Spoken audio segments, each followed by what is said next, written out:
pagi Bapak Ibu yang dikasihi Tuhan, bagaimana kabarnya pagi hari ini?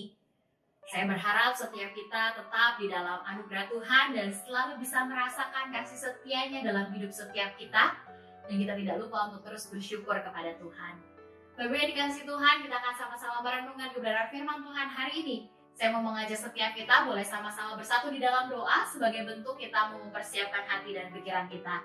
Mari kita berdoa. Bapa yang ada di dalam surga, sungguh hati kami bersyukur dan berterima kasih untuk setiap kebaikan-Mu, penyertaan-Mu, pimpinan-Mu, perlindungan-Mu atas hidup setiap kami Tuhan. Kalau kami boleh ada sampai hari ini, kami yakin dan percaya itu karena Tuhan yang memberikannya, menganugerahkannya buat setiap kami. Siapalah diri kami ini Tuhan, kalau bukan karena Tuhan yang memegang erat hidup kami. Di pagi hari ini Tuhan, kami mau sama-sama memulai hidup kami dengan merenungkan kebenaran firman Tuhan. Tolonglah setiap kami ya Tuhan, agar setiap kami bisa mendengarkan kebenaran firman-Mu, dan kami boleh sama-sama belajar mengenai isi hati Tuhan, dan kami boleh melakukannya dalam hidup kami hari lepas hari. Karena itu berbicaralah kepada setiap kami ya Tuhan, dan biar Allah Roh Kudus yang boleh bekerja secara pribadi bagi setiap kami, karena kami mau Tuhan, kuasa firman-Mu boleh kami rasakan dan nyata dalam hidup setiap kami. Hanya di dalam nama Tuhan Yesus kami berdoa dan mengucapkan syukur. Amin. Bapak Ibu yang dikasihi Tuhan, hari ini kita akan sama-sama merenungkan satu bagian firman Tuhan, yaitu dari Ibrani pasal yang kelima ayat yang ke-11 hingga ayat yang ke-14. Ibrani pasal yang kelima ayat yang ke-11 hingga ayat yang ke-14. Saya akan membacakan untuk setiap kita sekalian. Peringatan supaya jangan murtad. Tentang hal itu banyak yang harus kami katakan, tetapi yang sukar untuk dijelaskan, karena kamu telah lamban dalam hal mendengarkan. Sebab sekalipun kamu ditinjau dari sudut waktu, sudah seharusnya menjadi pengajar, kamu masih perlu lagi diajarkan asas-asas pokok dari pernyataan Allah, dan kamu masih memerlukan susu bukan makanan keras. Sebab barang siapa masih memerlukan susu, ia tidak memahami ajaran tentang kebenaran, sebab ia adalah anak kecil. Tetapi makanan keras adalah untuk orang-orang dewasa yang karena mempunyai panca indera yang terlatih untuk membedakan yang baik daripada yang jahat. Sedemikian jauh pembacaan firman Tuhan hari ini. Berbahagialah Bapak Ibu Saudara sekalian yang selalu dengan tekun dan setia merenungkan firman Tuhan dan terus berjuang untuk melakukannya hari lepas hari. Bapak Ibu Saudara sekalian, pernahkah Bapak Ibu Saudara sekalian melihat salah satu hewan ini? Ya, hewan ini termasuk dalam golongan salamander dari Meksiko. Biasanya disebut sebagai axolotl. Susah sekali ya Bapak Ibu Saudara. Tetapi kalau kita lihat bentukannya itu agak lucu, atau mungkin ada yang ngerasa, ih kok jijik ya begitu ya. Agak merinding lihatnya, seperti sejenis cicak tapi kok ada juga kakinya seperti kadal dan lain sebagainya. Bapak Ibu Saudara sekalian, binatang ini adalah binatang yang sudah mulai mau punah begitu ya. Tetapi binatang ini seringkali dipakai untuk penggambaran sebagai orang-orang yang takut untuk bertumbuh. Karena walaupun dia punya usia yang cukup panjang, tetapi juga bentuknya seperti itu saja. Ataupun mungkin Bapak Ibu Saudara sekalian ada yang hobi melihat atau mengkoleksi pohon tersebut. Pohon ini tidak ada lagi yang asing, bukan? Pohon bonsai, dan setiap kita mungkin ada yang senang melihatnya bahkan dijual dengan harga yang begitu mahal. Tetapi Bapak Ibu Saudara sekalian, kalau kita lihat harganya itu memang sangat memukau, tapi juga ada yang murah. Tetapi juga kita lihat mungkin ini adalah tanaman hias yang begitu bagus untuk dipajang di rumah, di ruang tamu, begitu ya. Tetapi naasnya pohon bonsai adalah pohon yang hidupnya cuma bertumbuhnya seperti itu saja dan tidak akan bisa bertumbuh lebat.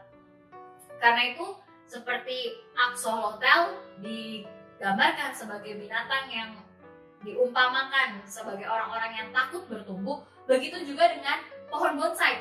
Pohon bonsai seringkali dijadikan satu ilustrasi bagi orang-orang, khususnya orang-orang Kristen yang kondisi kerohaniannya mandek ataupun stagnan seperti itu saja. Layaknya pohon bonsai, tidak bertumbuh walaupun sering dipelihara, karena ya cuma seperti itu aja. Tetapi kalau kita melihat di dalam kehidupan Kristen, di dalam kehidupan pengikut Tuhan, Tuhan memprogram setiap kita, Tuhan memberikan tujuan bagi setiap kita bukan untuk punya kerohanian yang mandek, bukan untuk punya kerohanian yang stagnan, tetapi harus punya kerohanian yang terus bertumbuh. Karena itu Tuhan memanggil setiap kita anak-anaknya untuk punya kehidupan yang dewasa dalam iman, dewasa dalam kerohanian, dewasa dalam pengenalan akan Tuhan. Di dalam bagian Ibrani ini yang telah kita baca, di situ dikatakan tentang hal itu banyak yang harus kami katakan, tetapi yang sukar untuk dijelaskan, karena kamu telah lamban dalam hal mendengarkan. Baik saudara sekalian, kala itu sang penulis Ibrani ini sedang menghadapi kondisi di mana orang-orang yang menerima surat merasa dirinya sudah sangat cukup, tetapi ternyata mereka tidak melihat bahwasannya mereka di dalam kerohanian itu tidak semakin dewasa. Mereka merasa mereka tahu firman Tuhan, tetapi mereka malah nggak memperlihatkan dalam kehidupan. Mereka merasa cukup, tetapi nyatanya kerohanian mereka itu tidak bertambah, tidak bertumbuh. Di dalam bagian ini digunakan kata lamban, telah lamban dalam hal mendengarkan. Kata lamban ini juga biasa diartikan sebagai membosankan, tolol atau lalai atau malas. Dan kalau kita melihat di dalam literatur di luar Alkitab, biasanya kata notros ini, kata ini dipakai untuk menggambarkan seorang budak yang telinganya itu sudah berhenti, sudah terhenti oleh kemalasan. Saking dia dipanggil oleh majikannya, oleh tuannya, tetapi dia nggak nyaut-nyaut gitu.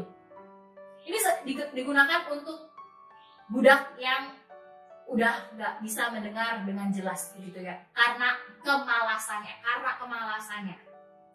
Yang ketika dipanggil oleh majikan, dia tuh nggak langsung merespon gitu ya. Dia tidak langsung patuh dengan panggilan daripada majikannya. Sementara kalau kita lihat kata notros ini di dalam bidang atletik, kata ini juga menunjukkan bagaimana ada seorang pesaing itu yang tidak bugar badannya, malas, lesu. Dengan kata lain, Bapak Ibu Saudara sekarang, notros ini berkonotasi dengan kelalaian, kelambaian yang patut disalahkan dalam beberapa aspek kehidupan. Sehingga kata lamban ini bukan hanya sekedar berarti itu tuh natural orang yang begitu, enggak. Tapi karena dari dalam dirinya itulah dia menjadi seorang yang lamban. Dan di dalam bagian ini dikatakan lamban dalam hal mendengarkan. Ketika seseorang itu malas di dalam dirinya, gak mau untuk belajar, gak mau untuk mendengarkan kebenaran firman Tuhan, ngerasa sudah tahu, maka yang terjadi adalah tidak adanya pertumbuhan.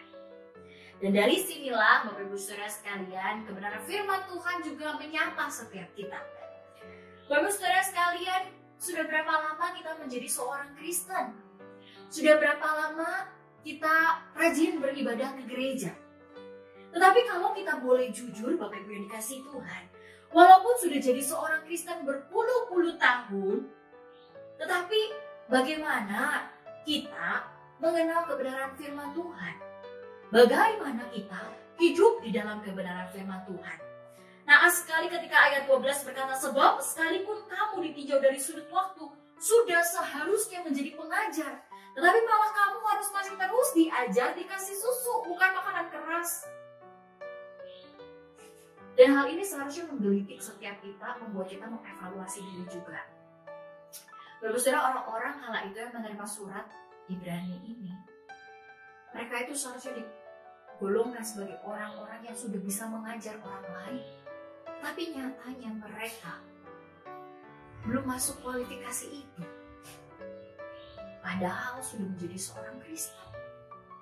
Karena itu banyak sekali kita mendapati ada orang-orang yang dilabel sebagai orang Kristen KTP, Kristen palsu, cuma rajin ke gereja.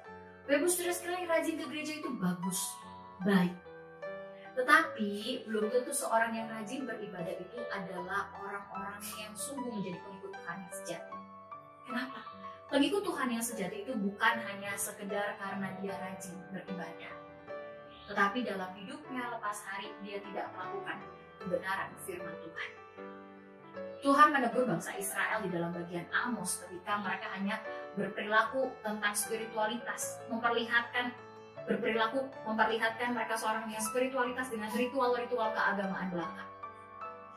Dan Tuhan mau hati mereka ketika Tuhan melihat adalah Tuhan yang utama. Lalu bagaimanakah dengan setiap kita Bapak Ibu yang dikasihi Tuhan? Sudah berapa lama kita menjadi pengikut Tuhan?